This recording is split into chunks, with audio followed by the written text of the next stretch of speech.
হরে কৃষ্ণ। সকল গর্ভবতী মায়েদের আমার শ্রদ্ধাপূর্বক প্রণাম। আজকের এই ভিডিওতে আমি আপনাদেরকে এমন 7টি স্থানের নাম বলবো যেখানে গর্ভবতী মায়েদের যাওয়া কঠোরভাবে নিষিদ্ধ। গর্ভবতী মায়েদের খুব যত্ন নিতে হয়। তাদের কখনোই এমন জায়গায় যাওয়া উচিত নয় যা তাদের সন্তানের ওপর খারাপ প্রভাব ফেলতে পারে। একজন গর্ভবতী মাকে নিজের পাশাপাশি তার আগত সন্তানের যত্ন নিতে হয়, যাতে মা ও শিশু উভয়েই সুস্থ থাকে। আমাদের শাস্ত্রে এমন অনেক প্রথা রয়েছে যেগুলি একজন গর্ভবতী মাকে তার সন্তানের জন্মের আগে বিশেষ যত্ন নিতে হয়। আসুন জেনে নেওয়া যাক কোন 7টি স্থানে গর্ভবতী মায়ের যাওয়া উচিত নয়। তার আগে ছোট্ট একটি অনুরোধ, ভিডিওটি সম্পূর্ণ দেখুন। যদি ভালো লাগে একটি লাইক করে যাবেন এবং যারা চ্যানেলটিতে নতুন, চ্যানেলটিকে সাবস্ক্রাইব করে সঙ্গে থাকবেন। আসুন শুরু করা যাক। প্রথমত, গর্ভবতী মায়েদের শ্মশানের কাছাকাছি যাওয়া উচিত নয়। শ্মশানে সর্বাধিক নেতিবাচক শক্তি রয়েছে, যার শক্তি ভবিষ্যতের শিশুকে প্রভাবিত করতে পারে। কোনো কারণে পরিবারের কোনো সদস্য মারা গেলেও গর্ভবতী মাকে মৃত ব্যক্তির থেকে দূরে থাকতে হবে। আমাদের হিন্দু ধর্মে বলা আছে, শিশুরা মাতৃগর্ভে ধর্ম অধর্ম পাপ পুণ্য সকল প্রকার জ্ঞান অর্জন করতে পারে। এ সময় গর্ভবতী মায়েরা নেতিবাচক শক্তির সংস্পর্শে এলে শিশুদের যে কোনো ধরনের শারীরিক ব্যাধি দেখা দিতে পারে। তাই গর্ভবতী মায়েদের কখনোই বিশেষ দরকার ছাড়া শ্মশানের কাছ থেকে যাতায়াত করা উচিত নয়।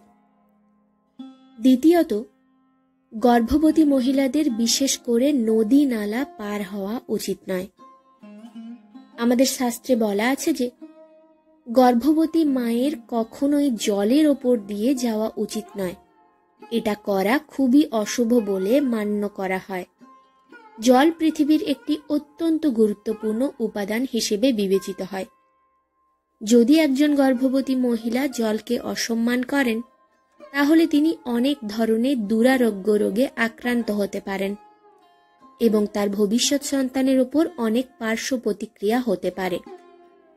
একজন গর্ভবতী মহিলার 5টি উপাদানের কোনোটিকেই অপমান বা অসম্মান করা উচিত নয়, কারণ এই 5টি উপাদান থেকেই তার সন্তানের সৃষ্টি হয়। কোনো নারী যদি এই 5টি উপাদানের যে কোনো একটিকে অসম্মান করেন, তাহলে তার সন্তানের মধ্যে সেই উপাদানটির ঘাটতি হতে পারে। তাই দয়া করে গর্ভাবস্থায় কোনো সময় জল, আকাশ, আগুন, বায়ু, পৃথিবী ভুল করেও এই 5টি উপাদানকে অসম্মান করবেন না। তৃতীয়ত, গর্ভবতী মায়েদের কখনোই খোলা ছাদের মতো নির্জন জায়গায় একা যাওয়া উচিত নয়। নেতিবাচক শক্তির দ্বারা ক্ষতিগ্রস্ত হওয়ার সম্ভাবনাও রয়েছে এবং গর্ভবতী মহিলার কখনোই বাড়িতে একা থাকা উচিত নয়। যদি কোনো গর্ভবতী মা বাড়িতে একা থাকেন, তবে তার উচিত তার পরিবারের অন্য একজন মহিলাকে তার সাথে থাকার জন্য আমন্ত্রণ জানানো, যাতে তার সন্তানের ওপর কোনো পার্শ্ব প্রতিক্রিয়া না হয়। গর্ভবতী মায়ের কখনোই ঘরে একা ঘুমানো উচিত নয়। তার সাথে সবসময় কাউকে না কাউকে থাকতে হবে, কারণ একা ঘুমালে শিশুদের অনেক সময় অনেক ধরনের ভয় দেখা দিতে পারে। কারণ অনেক সময় এমন হয় যে আপনি রাতে ঘুমান, কিন্তু আপনার গর্ভস্থ শিশু গর্ভে ঘুমাচ্ছে না। তাই কাছাকাছি একজন সদস্য থাকা খুবই জরুরি। চতুর্থত, পৌরাণিক বিশ্বাস অনুসারে যদি কোনো মহিলাকে তার 7 ভক্ষণের পরে তার মাতৃগৃহে পাঠানো হয়, তবে গর্ভবতী মাকে তার বিশেষ যত্ন নিতে হয়। তিনি যেন তার বাড়ি থেকে বের না হন।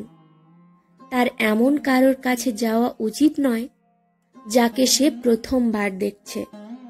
একজন মহিলার সবসময় তার পরিবারের সদস্যদের সাথে থাকা উচিত, কারণ অনেক বৈজ্ঞানিক গবেষণায় দেখা গেছে যে কোনো গর্ভবতী নারী যদি কোনো ছবির দিকে বেশিক্ষণ তাকিয়ে থাকেন অথবা কোনো মানুষের সংস্পর্শে থাকেন, তাহলে তার সন্তানও তার মতো হয়ে যায়। তাই পৌরাণিক মতানুযায়ী বলা হয় যে একজন গর্ভবতী মাকে সর্বদা ঈশ্বরের মূর্তি অথবা কোনো ধরনের ঈশ্বরের ছবি সর্বদা কাছে রাখা উচিত এবং তাকে স্মরণ করা উচিত। এটি নারীর গর্ভে জন্ম নেওয়া সন্তানের নেতিবাচক শক্তির বিনাশকারী। এটি মহিলার গর্ভে জন্ম নেওয়া সন্তানের কাছে ইতিবাচক শক্তির সঞ্চার করে এবং বিশেষ করে গর্ভবতী মহিলাদের ঘরের রান্না করা খাবার খাওয়া উচিত এবং কোনো প্রকার অস্বাস্থ্যকর খাবার খাওয়া উচিত নয়। পঞ্চমত, আমার প্রিয় মায়েরা, আমি এটি সম্পূর্ণভাবে নিশ্চিত করি না, কিন্তু পৌরাণিক বিশ্বাস অনুযায়ী গর্ভবতী মহিলাদের ভগবান শিবের মন্দিরেও যাওয়া উচিত নয়। একটি বিশ্বাস অনুসারে ভগবান শিবের অবতার গোগাজি মহারাজের মা যখন বনে তপস্যা করছিলেন, সেই সময় তিনি গর্ভবতী ছিলেন এবং তার গর্ভে স্বয়ং গোগাজি মহারাজ উপস্থিত ছিলেন। এই সময় জঙ্গল থেকে একটি বিশাল সাপ বেরিয়ে আসে এবং সাপটি গোগাজি মহারাজের মাকে কামড়ানোর চেষ্টা করার সাথে সাথে গোগাজি মায়ের গর্ভ থেকে সমস্ত নাগ জাতিকে অভিশাপ দেন যে আজ থেকে তারা কোনো গর্ভবতী মহিলাকে হত্যা করতে পারবে না। যদি তারা তার কাছে আসে তবে তারা অন্ধ হয়ে যাবে। অতএব আমাদের মায়েরা, কোনো গর্ভবতী মহিলার কখনোই শিবের মন্দিরে যাওয়া উচিত নয়। আপনারা যদি ভগবান শিবের উপাসনা করতে চান তবে তা মনে মনে করতে পারেন, কেননা অন্তর থেকে করা প্রার্থনা অবশ্যই ভগবানের কাছে পৌঁছায়। ষষ্ঠত, গর্ভবতী মহিলাদের কোনো ধরনের ভ্রমণ করা উচিত নয়। গর্ভবতী মহিলাদের এমন কার্যকলাপ বা স্থানগুলি এড়ানো উচিত যা দুর্ঘটনা অথবা আঘাতের উচ্চ ঝুঁকি তৈরি করে, কারণ গর্ভাবস্থায় পড়ে যাওয়া এবং অন্যান্য আঘাতগুলি আরও বিপজ্জনক হতে পারে। এতে শিশুর জীবনও ঝুঁকির মুখে পড়তে পারে। গর্ভবতী মায়েদের তাদের স্বাস্থ্যের পূর্ণ যত্ন নেওয়া উচিত। গর্ভবতী মহিলারা তাদের স্বাস্থ্য সম্পর্কে সচেতন না হলে তাদের সন্তানের অনেক ধরনের দুর্বলতা দেখা দিতে পারে। গর্ভবতী মহিলাদের এমন জায়গা থেকে দূরে থাকতে হবে যেখান থেকে তারা আঘাত পেতে পারে এবং গর্ভবতী মহিলাদের কোলাহলপূর্ণ ও জনাকীর্ণ জায়গা থেকে দূরে থাকা উচিত। গর্ভাবস্থায় মহিলাদের ভ্রমণ এবং দর্শনীয় ক্রিয়াকলাপ করা উচিত নয়, কারণ মায়ের গর্ভে থাকা শিশুটি খুবই কোমল এবং কোনো ধরনের অস্বস্তিকর পরিবেশের মুখোমুখি হওয়া উচিত নয়। গর্ভাকালীন তাদের কোনো ধরনের ক্ষতি হলে সেই শিশুর পুরো জীবনই ক্ষতিগ্রস্ত হয়। কোনো ধরনের ভ্রমণে যাবেন না। সপ্তমত, গ্রহণ একটি ভৌগোলিক ঘটনা, কিন্তু এর সূতক সময়ও অত্যন্ত গুরুত্বপূর্ণ। যখনই গ্রহণ হয় তার আগে সূতক সময় শুরু হয়। সূতক সময়কে অশুভ সময় বলে মনে করা হয় এবং বলা হয় যে কিছু কাজ বিশেষ করে সূতক সময়ে করা উচিত নয়। বিশেষ করে গর্ভবতী মায়েদের কিছু কাজ করতে নিষেধ করা হয়। এটা বিশ্বাস করা হয় যে গ্রহণের সময় ধারালো বস্তু থেকে দূরে থাকার পরামর্শ দেওয়া হয়। তাই সেলাই ও সূচিকর্মের মতো কাজ করা হয় না, যাতে সূচ ব্যবহার করা হয়। গর্ভবতী মহিলাদের গ্রহণের সময় খাবার খাওয়া এড়ানো উচিত, কারণ গ্রহণকালে যে ভোজন করা হয় তা শুদ্ধ ভোজনের শ্রেণীতে আসে না। তখন পরিবেশে অনেক নেতিবাচক শক্তি থাকে। গর্ভবতী মহিলাদের গ্রহণকালে বাইরে যেতে নিষেধ করা হয়। বলা হয় যে যখন গ্রহণ হয় তখন পরিবেশ অত্যন্ত নেতিবাচক হয়ে ওঠে। ধর্মীয় শাস্ত্র অনুসারে গর্ভবতী মহিলা গ্রহণের সময় ঘুমানো নিষিদ্ধ। একজন গর্ভবতী মহিলার এই সময় শুধুমাত্র ঈশ্বরের নাম স্মরণ করা উচিত এবং যখনই গ্রহণ হয় তখন গর্ভবতী মহিলাদের স্নান করা উচিত নয়। তবে গ্রহণকাল শেষ হওয়ার পরে তারা স্নান করতে পারে।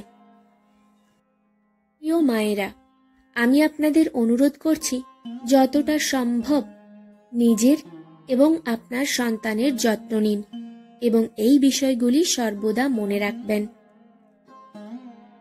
আজকের ভিডিওটি এখানেই শেষ করলাম। যদি ভালো লেগে থাকে একটি লাইক করে যাবেন এবং প্রিয়জনদের সঙ্গে শেয়ার করতে ভুলবেন না। আর হ্যাঁ, কমেন্টে নিজ নিজ আরাধ্য দেবতার নাম লিখতে ভুলবেন না। জয় শ্রীকৃষ্ণ। রাধা রাধা।